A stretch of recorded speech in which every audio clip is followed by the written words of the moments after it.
لله الذي أمرنا بالاتحاد والاعتصام بحبل الله المتين. أشهد أن لا إله إلا الله وحده لا شريك له، إياه نعبد وإياه نستعين. وأشهد أن محمدا عبده ورسوله المبعوث ورحمة للعالمين. اللهم صل وسلم وبارك على محمد وعلى آله وصحبه أجمعين. وقد قال الله تعالى في القرآن الكريم: أعوذ بالله من الشيطان الرجيم، بسم الله الرحمن الرحيم. مثلهم كمثل الذي استوقد نارا فلما أضاءت ما حوله ذهب الله بنورهم وتركهم في ظلمات لا يبصرون. صم بكم عمي فهم لا يرجعون. أو كصيب من السماء فيه ظلمات ورعد وبرق يجعلون أصابعهم في آذانهم من الصواعق حذر الموت والله محيط بالكافرين. يكاد البرق يخطف أبصارهم كلما أضاء لهم مشوا فيه وإذا أظلم عليهم قاموا ولو شاء الله لذهب بسمعهم وأبصارهم إن الله على كل شيء قدير. صدق الله العظيم.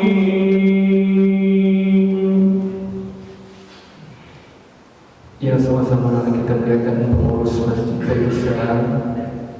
Ya, sama-sama kita muliakan para alim ulama, para buya, para ustaz, para guru kita.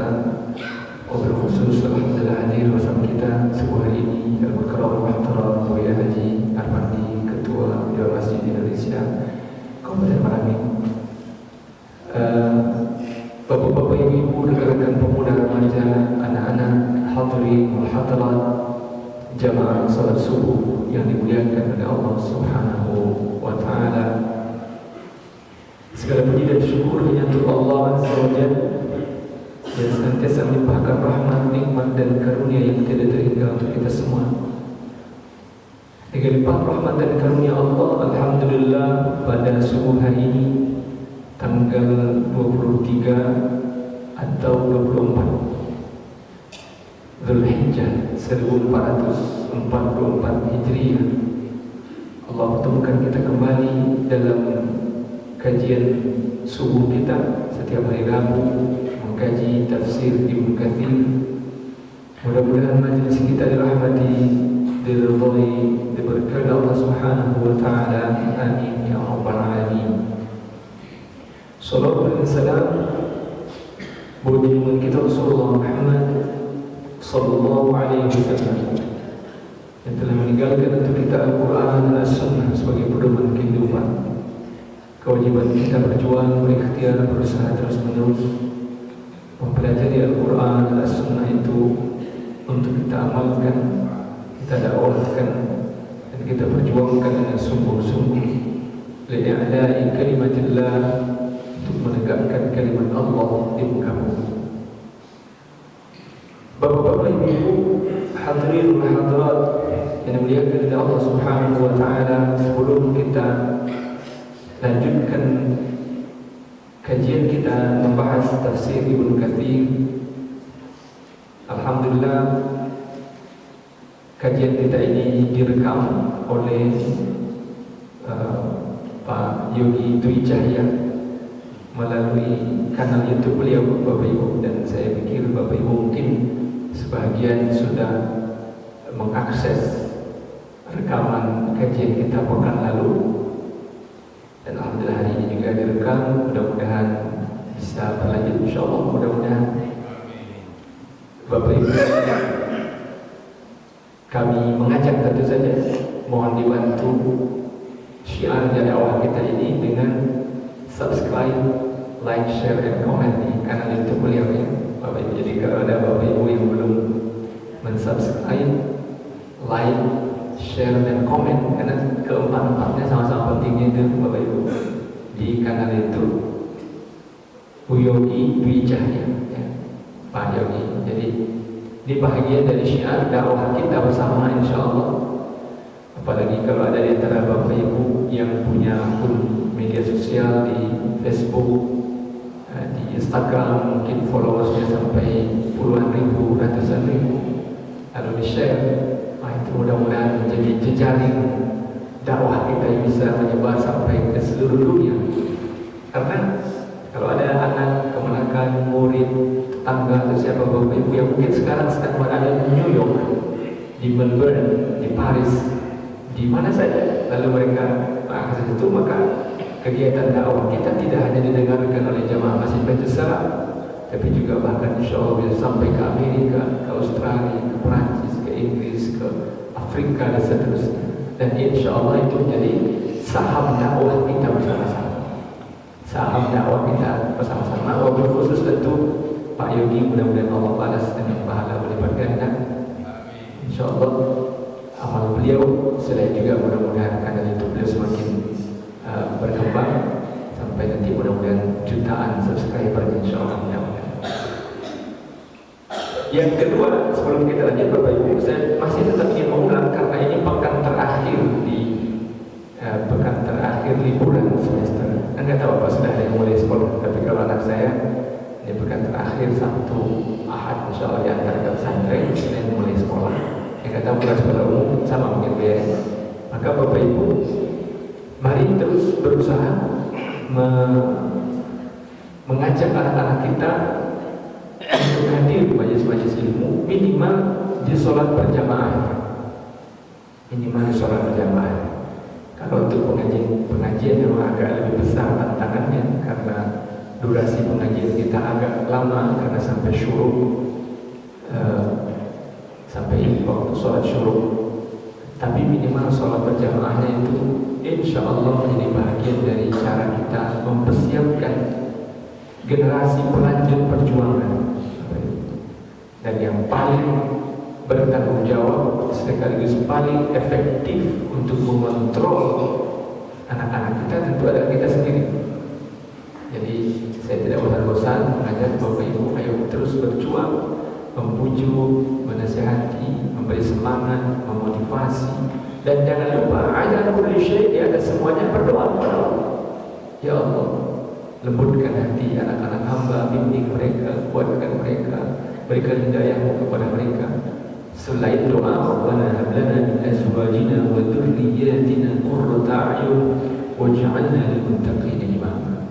Mudah-mudahan Bapak Ibu dari rumah kita masing-masing akan lahir para ulama, para pemimpin umat, ya, para soleh-solehat yang akan mewarisi kebaikan-kebaikan kita mudah-mudahan insyaallah, dan mewarisi perjuangan orang-orang soleh. Baik, kita lanjutkan pembahasan kita mengkaji tafsir Ibnu Katsir. Lanjutan terakhir kita bahas pekan yang lalu adalah ayat 16. Maka subuh hari ini kita lanjutkan di ayat 17. Tadi sudah saya bacakan ayat 17. Kalau memungkinkan kita selesaikan sampai ayat 20. Karena ayat 20 merupakan akhir dari maktok dari subtema pembahasan ayat. Jadi subtema pembahasan tentang orang-orang munafik itu dari ayat 8 sampai ayat 20 Bapak Ibu. Maka mudah-mudahan terkejar kita selesaikan membaca sampai ayat 20. Allah berfirman, "Mathaluhum kamathalil ladzi istawqada nara." Mathaluhum, ya. Kita bacakan apa yang ditulis oleh Al-Imam Ibnu Katsir. يقال مثل ومثل ومثيل أيضا والجمع أمثال. قال الله تعالى وتلك الأمثال نضربها للناس وما يعقلها إلا العالمون. وتقدير هذا المثل أن الله سبحانه شبههم في اشتراهم الضلالة بالهدى وصيرورتهم بعد التبصرة إلى العمل بمن استوقد النار فلما أضاءت ما حوله وانتفع بما أبصر بها ما عن يمينه وشماله وتأنس بها فبينما هو كذلك انطفأت نار وصارت في ظلام شديد لا يبصر ولا يهتدي وهو مع ذلك أصم ولا يسمع أبكم لا ينطق أعمى لو كان ضياء لما أبصر فلهذا لا يرجع إلى ما كان عليه قبل ذلك. فكذلك هؤلاء المنافقون باستبدال الضلالة عوضا عن الهدى واستحبابهم البغي عن الرشد. وفي هذا المثل دلالة على أنهم آمنوا ثم كفروا كما أخبر عنهم تعالى في غير هذا الموضع والله أعلم. Itu kalimat dalam tafsir Imam Ibnu Katsir rahimahullah. Bapak Ibu, apa penjelasannya? Mathalu, perumpamaan mereka dalam hal ini masih lanjutan dari ayat sebelumnya, dalam hal ishtarau dhalalah bil huda. Rabu yang lalu kita bahas betapa Allah gambarkan orang-orang munafik ini ishtarau dhalalata bil huda. Mereka membeli kesesatan dengan petunjuk. Ya, Bapak Ibu, kita lihat betapa luar biasa gaya bahasa yang Allah gunakan untuk menunjukkan kebodohan mereka, untuk menunjukkan kebodohan orang munafik. Coba bayangkan Bapak Ibu, apakah bisa disebut sebagai orang berakal kalau seseorang membeli sesuatu yang sangat buruk dengan sesuatu yang sangat berharga? Mereka membeli ad-dhalalah, yang mereka beli adalah kesesatan. Dengan apa? Dengan hidayah, dengan petunjuk yang sudah Allah berikan kepada mereka. Harusnya membeli sesuatu itu, yang dibeli orang itu yang baik atau yang buruk, Bapak Ibu? Pasti yang baik. Yang ingin kita beli, yang ingin kita cari, yang ingin kita dapatkan, apalagi dengan harus menukarnya. Ya, kan Bapak Ibu, kalau transaksi, kalau jual beli, berarti ada pengorbanan. Kita harus menukar sesuatu yang kita miliki dengan apa yang kita inginkan. Itu asyira atau al-bay', jual beli. Kalau memberi atau mendapatkan, meminta, itu kan nggak harus menukar. Ya, kita punya teman sangat kaya raya, uangnya kata orang tidak berseri, nggak ada serinya, uang sangat banyak, mungkin lebih dari 27 miliar, seperti yang kemarin dikirim balik ke kejaksaan. Bapak Ibu dengar beritanya, aneh juga itu Bapak Ibu, bisa orang mengantarkan uang 27 miliar ke kejaksaan oleh unidentified person, seseorang yang tidak dikenal. Itu luar biasa. Kalau kita punya teman sangat baik, kemudian kita minta kepada orang itu, coba kasih saya HP terbaru, harganya 20 juta misalnya. Kita minta, dikasih, maka berarti kita tidak harus mengorbankan apa-apa, karena kita minta lalu dikasih. Tetapi kalau sesuatu harus dibeli, berarti kita akan ada pengorbanan. Dan biasanya yang dibeli itu sesuatu yang betul-betul sangat diinginkan. Kita baru akan membeli sesuatu kalau kita yakin bahwa sesuatu itu betul-betul kita butuhkan. Kenapa? Ada pengorbanan di baliknya. Dan karena itu seseorang yang membeli mesti karena dia tahu bahwa apa yang akan dia beli adalah sesuatu yang betul-betul sangat berharga, lebih berharga dari apa yang akan dia tukar dengan yang akan dia beli itu. Tetapi lihat Bapak Ibu, bagaimana orang-orang munafik digambarkan oleh Allah membeli ad-dhalalah bil huda, membeli kesesatan dengan hidayah, dengan petunjuk. Betapa bodoh dan betapa hinanya mereka. Maka di ujung ayat 16 Allah katakan fama rabihat tijaratuhum wa ma kanu muhtadin. Maka perniagaan seperti itu jelaslah bukan perniagaan yang mendatangkan keuntungan. Wa ma kanu muhtadin, dan mereka sama sekali bukanlah orang yang mendapat petunjuk.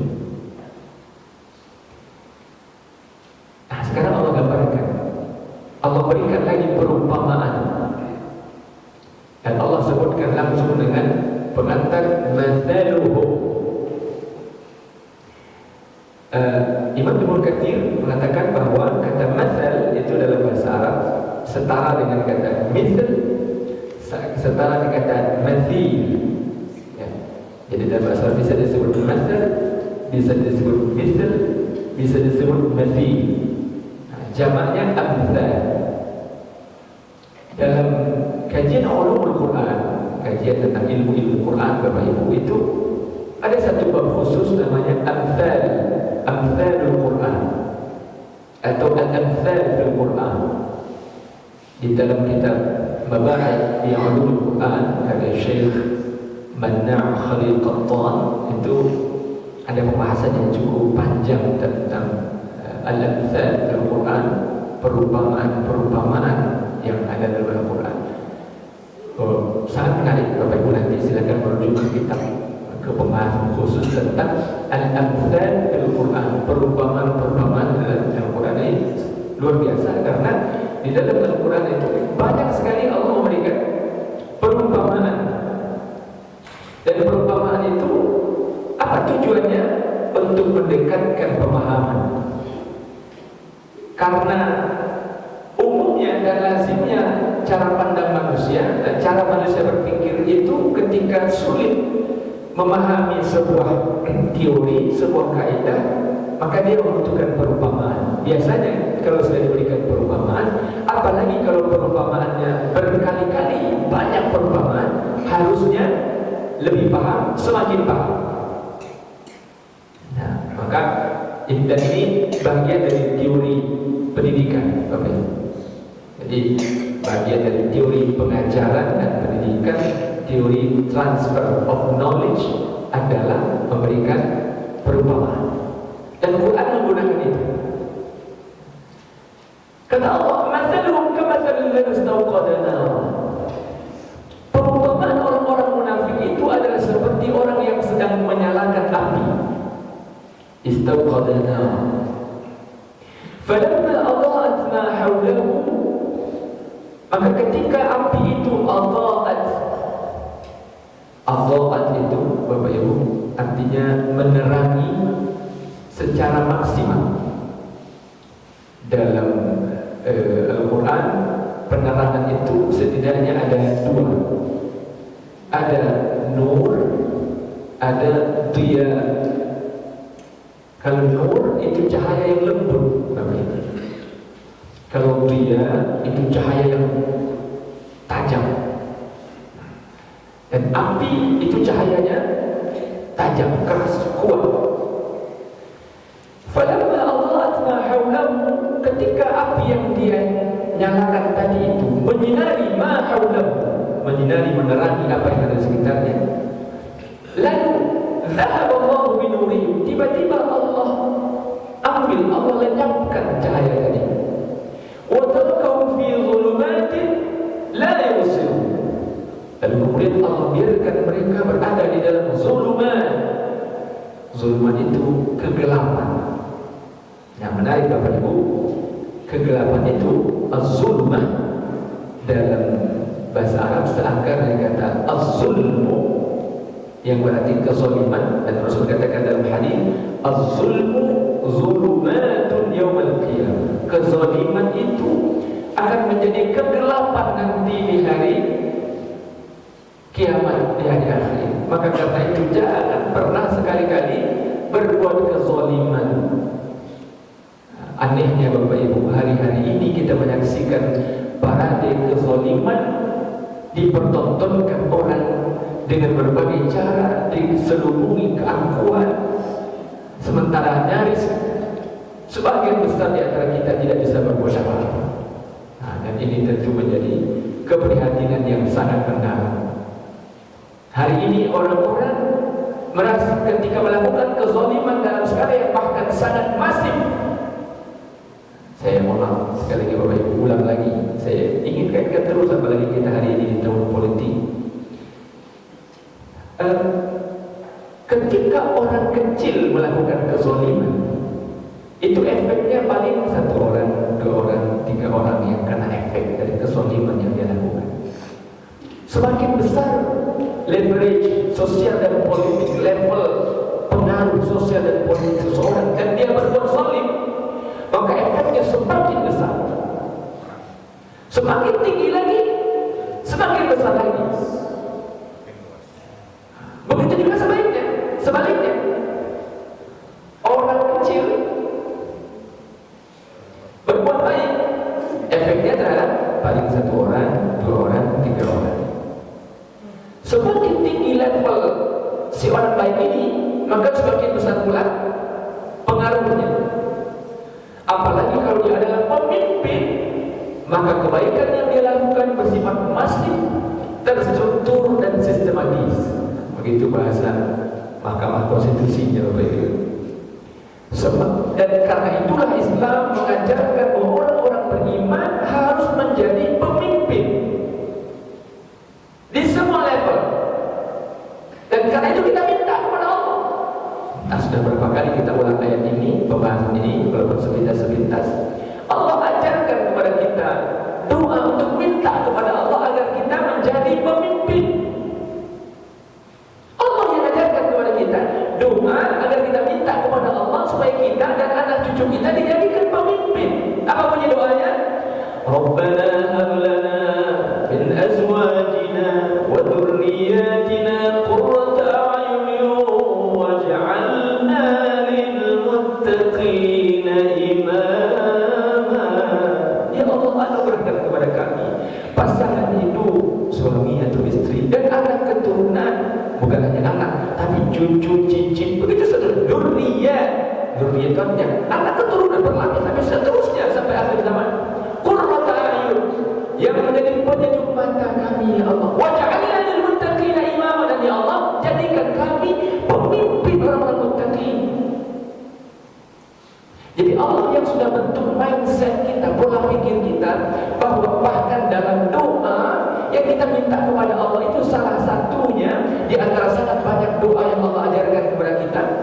Karena doa itu banyak sekali Bapak Ibu. Al-Quran ini bahkan mamlu'un bil ad'iyah. Quran ini penuh dengan doa yang Allah ajarkan kepada kita.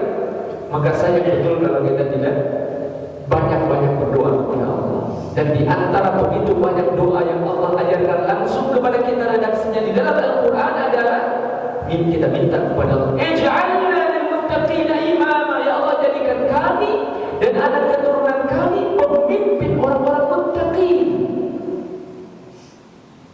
Kita bahkan tidak minta sekedar pemimpin biasa Bapak Ibu, pemimpin kaleng-kaleng, bukan. Kita minta supaya bahkan dijadikan lil muttaqina imama, pemimpin orang-orang muttaqin. Berarti apa? The leader for the best, pemimpin orang-orang terbaik.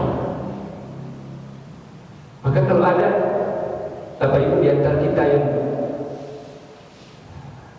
tidak memikirkan masalah kepemimpinan ini, tidak menyiapkan diri kita untuk menjadi pemimpin, tidak pula menyiapkan anak generasi kita untuk menjadi pemimpin umat, berarti kita masih belum komprehensif mempelajari Quran. Dan ini yang sangat ditakuti oleh musuh-musuh Islam Bapak Ibu. Salah satu sisi ajaran Islam yang sangat ingin dijauhkan oleh musuh-musuh Islam dari kita, dari umat, adalah urusan kepemimpinan, urusan politik. Karena itulah secara sistematis mereka bekerja dari sekian puluh tahun yang lalu untuk menyusun segala strategi agar umat ini jangan sampai ngomong politik, jangan sampai memikirkan politik. Kalau yang lain-lain silakan, tapi kalau sudah tentang politik, mereka susun segala cara agar umat, agar kita takut, alergi, tidak mau bicara tentang politik. Mereka kata kalau politik itu kotor, politik itu hanya kerjaan orang-orang yang haus kekuasaan, politik itu hanya berburu kesenangan dunia, politik itu hanya kepentingan, sekarang kawan nanti jadi lawan, sekarang kemarin kawan sekarang jadi lawan dan seterusnya. Mereka bikin segala narasi untuk membuat kita menjadi melihat politik itu sesuatu yang jelek, kotor, jorok, melampiaskan nafsu dan seterusnya. Mereka katakan jangan campur-campurkan agama dengan politik, jangan bawa politik ke masjid, dan macam-macam sebagainya. Apa tujuannya? Agar kita tidak mau memikirkan dan mengurusi secara serius urusan ini. Sehingga apa? Sehingga mereka leluasa mengurusinya, dan hasilnya adalah apa yang hari ini kita rasakan. Urusan yang sangat penting di tengah-tengah umat ini diurusi oleh orang-orang jahat, orang-orang yang tidak takut kepada Allah, orang-orang yang tidak mengenal masjid kecuali sekali-sekali ketika butuh. Sekali 5 tahun mereka rajin ke masjid, setelah itu mereka hilang lagi. Tidak pernah lagi kita lihat. Sekali-sekali mereka hadir ke masjid, bahkan tampil sebagai imam, lalu seorang dipublikasikan, disiarkan kemana-mana. Setelah itu tidak kita lihat lagi, dan seterusnya. Lalu di saat yang sama mereka katakan jangan menggunakan politik identitas, padahal mereka lah yang menggunakan itu sebagai sarana untuk mencari suara umat yang mau dibodohi. Dan ini tidak boleh terulang lagi, Bapak Ibu. Kewajiban kita berikhtiar, berusaha. Mungkin sebagian di antara kita putus asa. Saya mendengar ada kajian sebagian ustaz, karena saya juga berusaha mendengarkan kajian-kajian para ulama di waktu-waktu yang bisa saya gunakan. Ada sebagian ustaz memang yang bahkan saya katakan, negara ini paling juga akan begini-begini saja, tidak akan begitu banyak berubah dan sebagainya. Oke, mungkin beliau berpendapat seperti itu.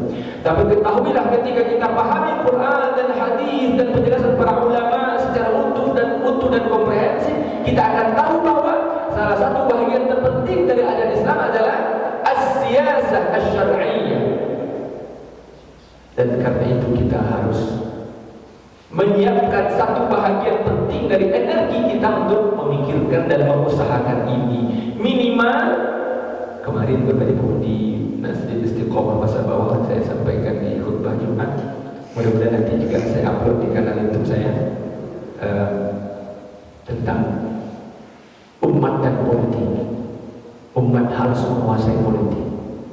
Minimal sekali Bapak Ibu adalah nanti di tanggal 14 Februari 2024 pastikan jangan memilih pemimpin, jangan memilih wakil kita kecuali betul-betul orang yang kita yakini paling beriman di antara mereka, paling amanah di antara mereka, paling saleh di antara mereka, dan sekaligus yang paling dekat dan berkumpul bersama orang-orang saleh juga.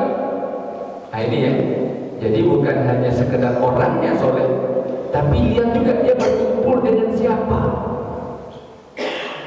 Karena kalau dia meskipun selama ini kelihatan soleh, tapi bergabung dengan orang-orang yang selama ini kita kenal jahat, maka dia tidak akan memberi pengaruh. Dia justru akan dimanfaatkan.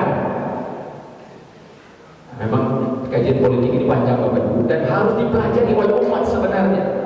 Tetapi saya kita memang belum memiliki majelis khusus untuk mengkaji tentang as-siyasah asy-syar'iyyah itu. Dan pembahasan ini sebenarnya sudah dibahas oleh para ulama panjang lebar.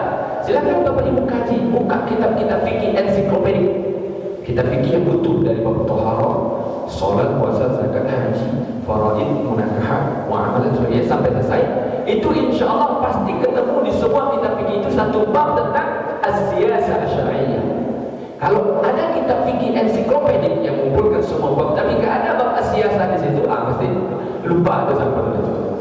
Nah, di antara kitab yang terpenting itu kitab Fiqhus Sunnah Syekh Said Sabiq, kitab Al-Fiqhul Islami wa Adillah Syekh Muhammad Zuhaili menyiapkan ada pembahasan khusus tentang as-siyasah, tentang kepemimpinan dengan begitu banyak ayat, hadis dan penjelasan ulama dan berbagai kitab yang mereka ramukan di situ bagaimana sebenarnya Islam mengajarkan tentang hal ini, tentang syarat kepemimpinan, tentang bagaimana tanggung jawab pemimpin, kewajiban umat. Tentang hal itu kita boleh menemukan paling di kampus, di Fakultas Syariah jurusan Al-Ahwal, jurusan As-Siyasah. Kalau dulu kami waktu saya kuliah di UIN Jakarta di jurusan Jinayah Siyasah, digabung antara jinayah dengan siasat. Jinayah itu pidana, siasat itu politik. Tapi kalau saya di jurusan Ahwal Syakhsiyah, saya tidak tahu persis kurikulumnya apa, tapi dugaan saya melihat teman-teman yang keluar dari jurusan itu, dugaan saya pembahasannya juga sangat sekuler, gitu. Karena sudah diolah kurikulumnya oleh pihak-pihak tertentu. Nah, ini hebatnya mereka, Bapak Ibu. Mereka masuk dalam sistem pendidikan tinggi kita, bukannya pendidikan tinggi, sebenarnya dari bawah juga, dari pendidikan dasar, pendidikan menengah, pendidikan atas sampai pendidikan tinggi, mereka sudah masuk dari kurikulum, sehingga yang diajarkan kepada anak-anak kita itu jauh dari apa yang sebenarnya seharusnya diajarkan. Nah, karena itu perjuangan kita masih panjang dan kita tidak pernah boleh berhenti untuk itu. Semaksimal yang kita bisa lakukan di bidang apapun itu, insya Allah kita berjuang. Kata Allah, "Falamma adha'at ma hawlahu dhahaba Allahu bi nurihim wa tarakahum fi dhulumatin la yubsirun." Ketika mereka nyalakan api, lalu terang benderanglah sekitar mereka. Lalu tiba-tiba Allah hilangkan api itu, sehingga kemudian gelap gulitalah situasi yang ada di sekitar mereka. Mereka kemudian berada fil zulumat, berada dalam kegelapan, la yusirun, tidak lagi bisa melihat. Inilah perumpamaan orang-orang munafik yang tidak lagi memiliki cahaya yang memandu mereka untuk menemukan kebenaran.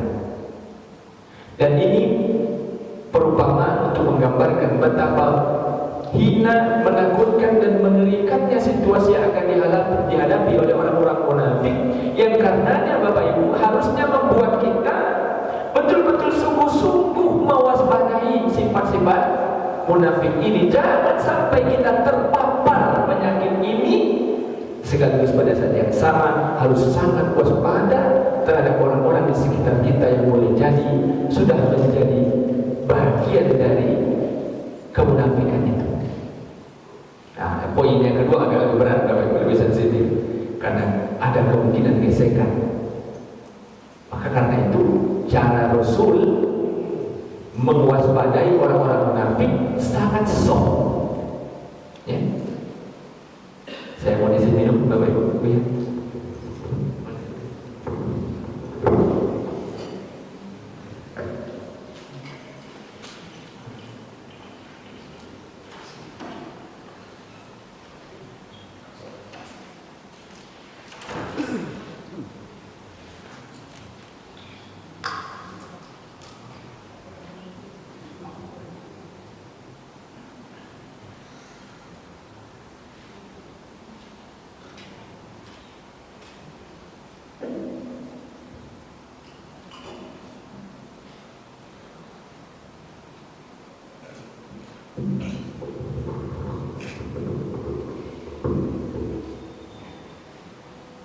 Pesan dari ayat ini adalah pertama, agar kita sangat sensitif, sangat hati-hati, sangat khawatir, sangat takut jangan sampai ada dari sifat-sifat kemunafikan itu masuk ke dalam hati kita, masuk ke dalam diri kita. Ini yang pertama, ini yang paling penting. Yang kedua adalah untuk mewaspadai orang-orang yang ada di sekitar kita. Nah, di poin kedua ini lebih berat, lebih sensitif. Kenapa? Karena kalau tidak hati-hati, ini bisa menyebabkan gesekan sosial. Karena itulah Rasulullah dipandu oleh Allah untuk mengajarkan tentang masalah identifikasi orang-orang munafik ini secara sangat soft. Seperti kita sampaikan kemarin, hanya satu nama saja yang dikenal di dalam sejarah kehidupan Rasul dan sirah nabawiyah tentang siapa yang disebut sebagai orang munafik itu. Selebihnya tidak disebutkan. Selebihnya hanya bisa diidentifikasi dari tanda-tandanya saja. Hanya satu nama, yaitu siapa? Abdullah bin Ubay bin Salul. Hanya satu nama itu saja. Selebihnya para sahabat mengidentifikasi mereka dari tanda-tandanya dan mewaspadai gerak-gerik mereka dan kemungkinan juga move-move yang mereka lakukan. Allah tegaskan lagi Bapak Ibu, summun bukmun umyun fahum la yarji'un. Mereka adalah orang-orang yang tuli, bisu, buta, fahum la yarji'un, dan mereka tidak akan bisa kembali. Nah, ini mengerikan lagi Bapak Ibu. Ini mirip-mirip cara memahaminya seperti kita memahami ayat 7 ketika Allah katakan khatamallahu ala qulubihim wa ala sam'ihim wa ala absarihim ghishawa wa lahum 'adzabun 'azim. Ayat ini seperti tadi dijelaskan oleh Imam Ibnu Katsir untuk menunjukkan bahwa mereka summun, mereka tuli, tidak bisa mendengar kebenaran disampaikan. Nasihat-nasihat mungkin disampaikan orang, nasihat-nasihat disampaikan para ulama, sahabat saudaranya pun mungkin berkali-kali sudah menasihati, tapi dia tuli. Tuli maksudnya siapa? Tidak bisa mendengar kebenaran, tidak masuk lagi ke telinganya, tidak lagi masuk ke otaknya, ke akalnya, ke pikiran, tidak lagi bisa dia pahami. Seakan-akan dia adalah orang yang tuli. Bisu, bukan bisu dalam arti tidak bisa bicara, tapi dia tidak lagi mampu membicarakan kebenaran, tidak lagi mampu membicarakan yang hak, tidak lagi bisa membicarakan wahyu Allah, kalam Allah, karena sudah sedemikian bekunya hati orang-orang ini. Bapak Ibu, mengerikan sekali. Umyun, mereka pun buta. Buta tadi diumpamakan karena tidak ada lagi cahaya yang memandu, karena cahaya ini Bapak Ibu berkali-kali dalam Quran Allah berikan sebagai tafsir tentang petunjuk ke jalan kebenaran. Itu seperti cahaya. Dengan cahaya kita tahu mana pintu keluar, mana pintu masuk, mana tiang, mana orang yang lagi duduk dan sebagainya. Kalau tanpa cahaya Bapak Ibu, bahkan sesuatu yang sangat besar sekalipun bisa kita tabrak karena tidak ada cahaya. Ya, orang-orang munafik seperti orang buta yang karena tidak ada lagi cahaya yang memandunya.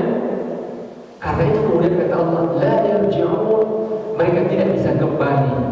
La yarji'un, tidak bisa kembali kemana? Tidak bisa kembali kepada hidayah.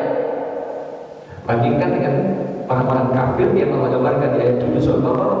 Khatamallahu ala qulubihim wa ala sam'ihim wa ala absarihim ghishawa wa lahum 'adzabun 'azim. Allah tutup hati mereka, Allah tutup pendengaran mereka, bahkan di mata mereka pun juga ada penutupnya pula. Wa lahum 'adzabun 'azim, dan bagi mereka ada azab yang sangat besar. Dengan perumpamaan ini Bapak Ibu, Allah sedang ingatkan kita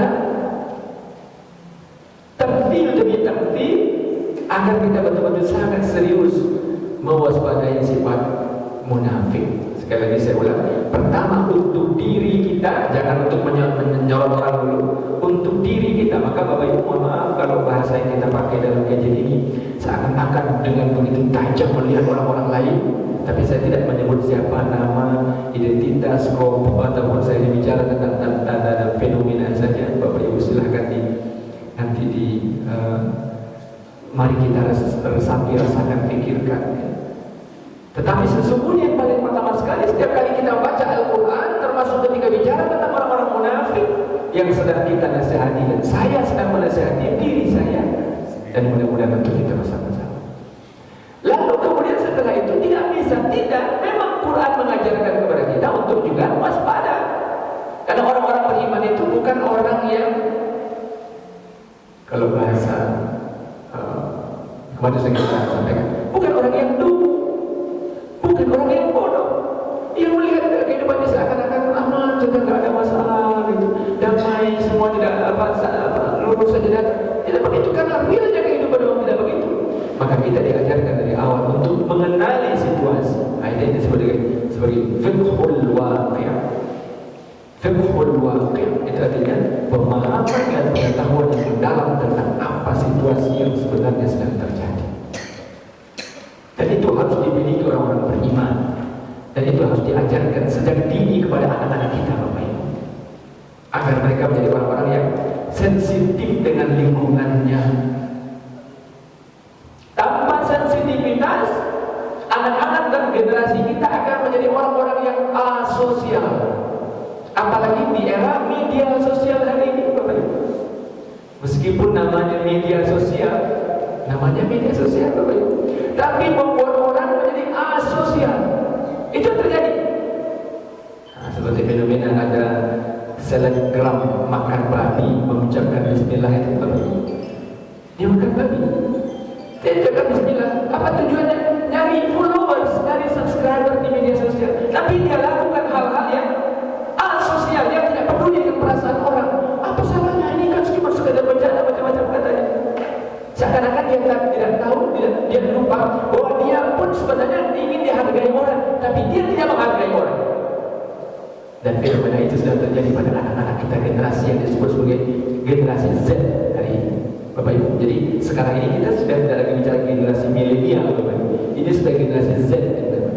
Karena para pakar kependudukan itu membagi generasi, ada generasi Y, generasi Z, ada kemarin generasi milenial dan seterusnya. Dan sistem pendidikan kita belum cukup mumpuni untuk membuat anak-anak kita menjadi anak-anak generasi yang peka dengan sekitarnya.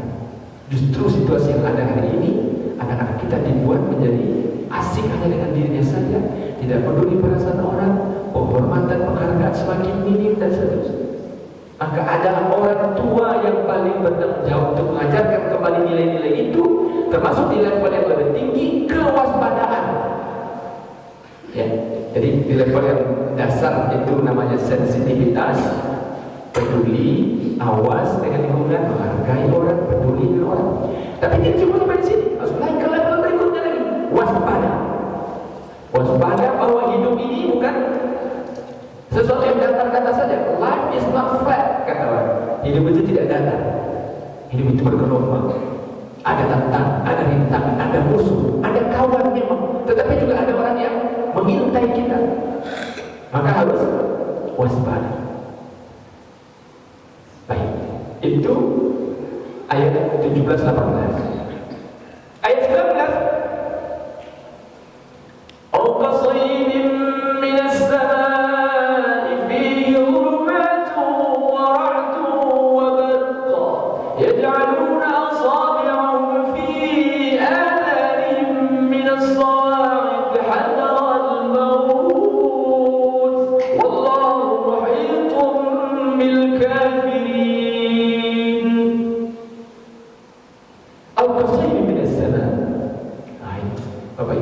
Allah tambah lagi perumpamaan. Untuk apa? Untuk menguatkan pemahaman. Setelah ditambah oleh Allah perumpamaan, dikasih penjelasan, dikasih lagi perumpamaan, kasih lagi perumpamaan, tidak paham juga. Ini hati-hati. Kira-kira begitu ya Bapak Ibu, prosesnya kita belajar. Saya pribadi tentu sedang belajar, kita semua sedang belajar. Tapi dengan perumpamaan yang bertubi-tubi Allah berikan ini, Allah sedang inginkan agar hambanya betul-betul paham. Kalau kemudian kita tidak juga paham, tidak mengerti, tidak juga peduli, hati-hati, jangan-jangan ada something wrong dengan hati dan pikiran kita yang tidak bisa ditembus oleh hidayah Allah. Wal'iyadzubillah wa astagfirullahaladzim. Kata Allah, perumpamaan berikutnya adalah au kasayyibin minas sama', atau perumpamaan orang munafik itu seperti sayyib. Sayyib ini dalam terjemahan bahasa Indonesia, kalau di sini apa sebentar saya. Atau seperti orang yang ditimpa hujan air. Ini lebih tepat. Karena ada sebagian, minimal ini kecenderungan saya. Karena tentu para ulama punya penjelasan masing-masing. Ada yang mengatakan sayyib itu adalah hujan itu sendiri. Tetapi saya meyakini yang lebih tepat itu adalah orang yang ditimpa hujan. Sayyib Ini seakan dikata asaba yusibu. Asaba yusibu itu artinya menimpa. Soyib itu yang ditimpa. Dan ini bahasa yang sangat ringkas tapi langsung bisa dipahami seharusnya Bapak Ibu kalau kita baca. Kata Allah, perumpamaan orang munafik itu seperti orang yang ditimpa hujan, minas sama, hujan dari langit. Fihi dhulumatun wa ra'dun wa barq. Saat itu situasinya ada ra'dun, fihi dhulumat, gelap. Lalu ada ra'dun wa barq. Ra'dun itu guru itu apa bahasa lainnya? Petir, sama saja. Tapi guru itu yang bunyinya saja kan. Kalau barq itu kilat yang menyambar.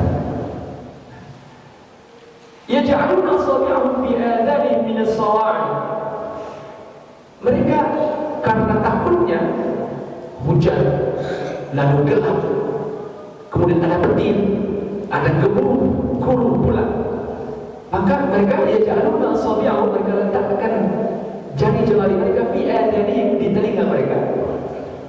Min as-sawa'i hadar al-maut, karena mereka sangat takut sekali kalau sampai mereka tersambar oleh petir itu lalu mati. Wallahu muhitun bil kafirin. Nah, ini menarik Bapak Ibu. Di sini Allah kemudian bicara tentang orang kafir ketika bicara orang munafik.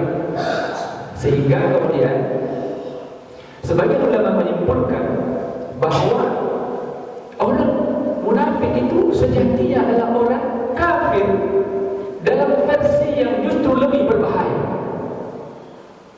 Ya, karena tiba-tiba Allah bicara, ini di antara dalilnya adalah ayat ini. Allah sebenarnya sedang bicara tentang fenomena orang munafik, meskipun tidak menyebutkan kata munafik. Nah, ini juga menariknya Bapak Ibu. Dari sepanjang ayat 8 sampai ayat 20 itu tidak kita temukan kata nafaqa, yunafiqu, nifaqan, munafiqan. Tapi ulama, saya rasanya sangat yakin meskipun belum baca semua kitab tafsir, tapi rasanya sangat yakin kalau kita baca semua kitab tafsir, saya sangat yakin minimal jumhur mufassirin mesti mengatakan, membahas bahwa ayat 8 sampai ayat 20 ini bicara tentang orang-orang munafik. Meskipun kata lafaz munafik tidak muncul di ayat. Nah, yang muncul justru di ujung ayat 19 adalah wallahu muhitun bil kafirin. Muhit, kalau dalam terjemahan kita diartikan meliputi.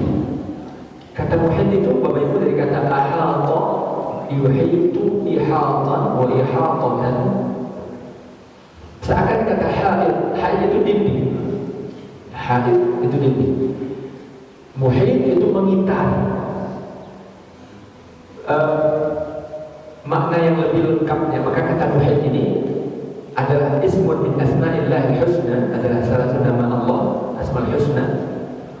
Itu artinya sebagaimana, lebih kurang untuk memudahkan pemahaman kita, sebagaimana dinding itu mengitari kita, melingkupi kita secara sempurna, maka Allah Maha tahu segala sesuatu yang ada di dalam kehidupan kita, seperti seseorang berada di dalam sesuatu yang dikitari oleh dinding yang kokoh dan kuat.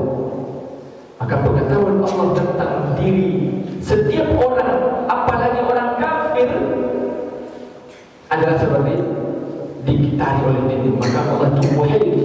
Muhit itu diterjemahkan meliputi, tapi penjelasan lebih jauhnya adalah muhit itu dikata ahata yuhitu, saya dikata haid yang berarti dinding, meliputi, melingkupi, mencakup, menguasai, mengetahui segala sesuatu yang ada di dalamnya. Itulah Allah al-muhit.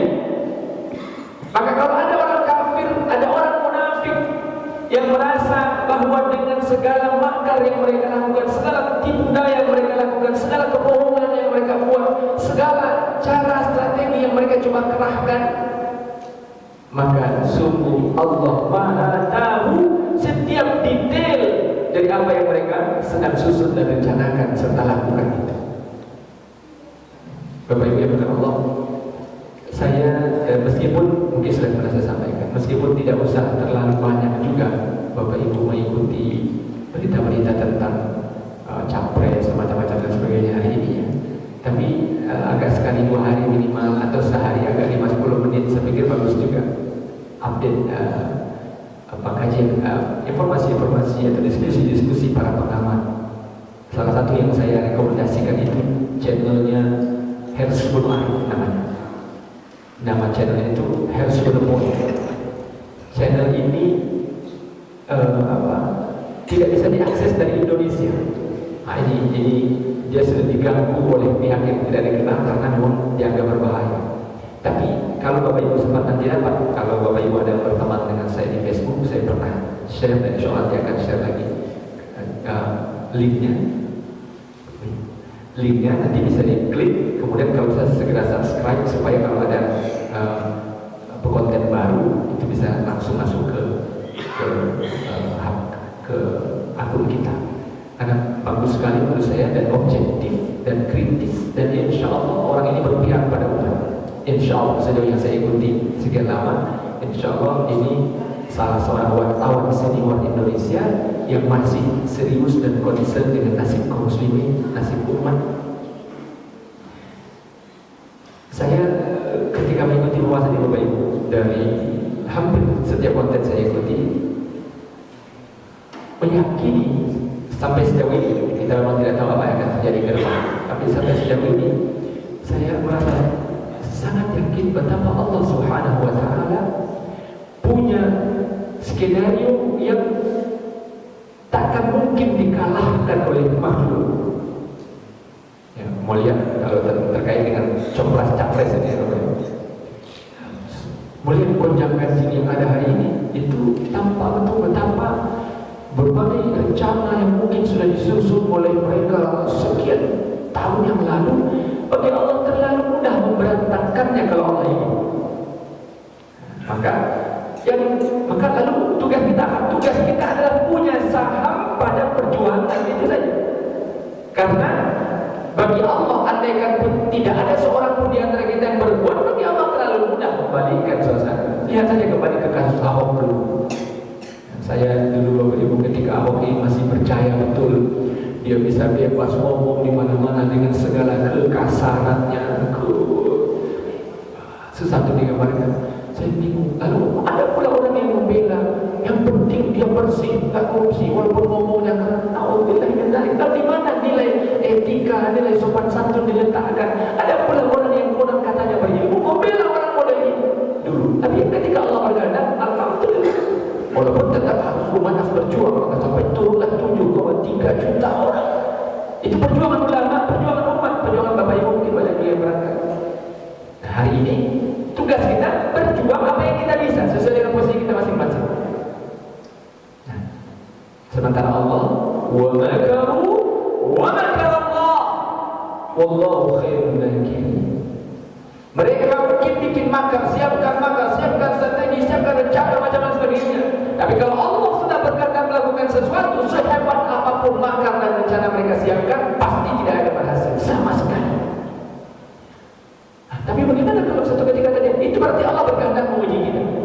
Kalau satu ketika Allah membiarkan ada orang-orang zalim, ada orang-orang jahat menjadi pemimpin, sementara umat katanya sudah berjuang, berarti Allah sedang ingin menegur kita mungkin, menguji kita mungkin, atau memberikan cobaan kepada kita boleh jadi, atau mungkin juga Allah sedang menghukum kita. Wallahu a'lam. Yang terpenting kita selalu mawas diri, terus bertobat, terus beristighfar, terus belajar, terus berdoa, terus kembali kepada Allah SWT. Baik. Maka orang-orang munafik itu, kalau kita lihat ayat ini, sebenarnya adalah satu model dari satu bagian dari versi orang kafir. Maka ketika bicara tentang tanda-tanda orang munafik, Allah sisipkan kata wallahu muhitun bil kafirin. Nah, terakhir ayat 20, Bapak Ibu, di 4 menit terakhir kita menjelang salat syuruk. Apa kata Allah? Yakadul barqu yakhtafu absarahum kullama adaa lahum mashaw fihi wa idza adhama 'alayhim qamu walau syaa Allah la dhahaba bi sam'ihim wa absarihim inna Allah 'ala kulli syai'in qadir. Hampir saja Kilat itu menyambar penglihatan mereka. Setiap kali ada cahaya mereka berjalan. Wa idza adlama 'alaihim qam. Tapi kalau gelap lagi mereka berdiri. Walau syaa Allah, kalau saja Allah mau, la dhahara bi sam'ihim wa absarihim, Allah pasti bisa menghilangkan penglihatan dan pendengaran mereka. Innallaha 'ala kulli syai'in qadir. Sungguh Allah Maha berkuasa atas segala sesuatu. Ayat ini Bapak Ibu bicara tentang sifat oportunis dari orang-orang munafik. Bapak Ibu mudah-mudahan tahu oportunis. Oportunis itu saya dulu agak susah memahaminya karena saya kaitkan dengan kata opportunity. Opportunity dalam bahasa Inggris artinya kesempatan. This is our opportunity. Ini kesempatan kita nih. Opportunity. Tapi ternyata kalau dilanjutkan dari fasih kata ini opportunity lalu muncul kata opportunis. Opportunis artinya orang yang mencari kesempatan untuk mengambil keuntungan pribadi. Kesempatan juga, tapi untuk keuntungan pribadi. Itu opportunisme. Orang yang Allah katakan sini, kullama Allah lahum masyaw fi. Kalau lagi terang mereka jalan. Wa idza adlama 'alaihim, tapi kalau lagi gelap mereka berdiri. Nah, inilah gambaran salah satu sifat orang munafik, yaitu orang yang oportunis, yang hanya mau kalau dalam kondisi senang. Imam Ibnu Katsir jelaskan dalam tafsir beliau bagaimana orang-orang munafik ini hanya mau bersama-sama kaum muslimin ketika menang, ketika berjaya, ketika lagi berkuasa. Mereka gabung tuh. Mereka gabung bersama-sama. Bahkan boleh jadi tampak seakan-akan mereka pula yang lebih hebat dulu ketika berjuang. Tapi ketika azlam, ketika dalam kondisi sulit, ketika dalam kondisi susah, mereka berdiri. Mereka tidak mau berubah. Mereka punya banyak alasan untuk tidak terlibat dan seterusnya. Maka Bapak-bapak Ibu, mudah-mudahan jangan sampai kita menjadi orang yang oportunis. Tidak mudah memang. Karena menjadi orang yang konsisten dalam perjuangan berarti siap terus-menerus berkorban dalam kondisi lapang maupun kondisi sulit. Sementara orang-orang munafik yang mereka inginkan apa? Hanya mau menikmati kesuksesan, kejayaan, sementara dalam perjuangan mereka menarik diri. Na'udzubillahi min dzalik. Demikian Bapak Ibu pembahasan kita pada subuh hari ini hingga menjelang syuruk. Mudah-mudahan pembahasan kita diridhoi Allah. Mudah-mudahan majelis ini dirahmati Allah. Saya mohon maaf yang sebesar-besarnya atas segala kesalahan dan kekurangan. Terima kasih banyak atas perhatian Bapak Ibu semua. Jazakumullah khairan wa rahmatullahi azim. Kita tutup dengan doa kafaratul majlis. Subhanakallahumma wa bihamdika asyhadu an la ilaha illa anta astaghfiruka wa atubu ilaik. Wassalamualaikum warahmatullahi wabarakatuh.